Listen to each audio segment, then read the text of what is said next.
দর্শক বন্ধুরা, আজকে সহজ পদ্ধতিতে একটা ক্রাব বা কাঁকড়া এঁকে ফেলবো। প্রথমে এরকম একটা গোল দিয়ে নিয়েছি। এরপরে এর সামনে এরকম দুটো চোখ দিয়ে দিলাম। এই দুটো চোখ কেউ ভুল করবেন না। চোখ দুটো আঁকার পরে এরকম দুটো লাইন দিয়ে ক্রাবের যে বড় একটা হাত থাকে, সেই হাতে চিমটি থাকে, সেই চিমটি এঁকে দিলাম।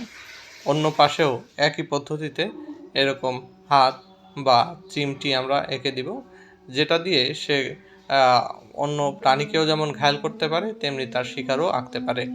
এরপরে তার গায়ে এরকম কয়েকটা দাগ দিয়ে পিঠের উপর দিয়ে দিলাম। এরপরে তার কতগুলো পা এভাবে সহজ পদ্ধতিতে আমি দিয়ে দিলাম। দেখুন কত সুন্দরভাবে ক্রাবের পাগুলো হয়ে গেল। পিছনেও কিছু এরকম পায়ের মতো জিনিস থাকে, সেগুলো আসলে পা নয়, সেটা এঁকে দিলাম এবং একেবারে শেষে এরকম কিছু জিনিস আমরা দেখতে পাই।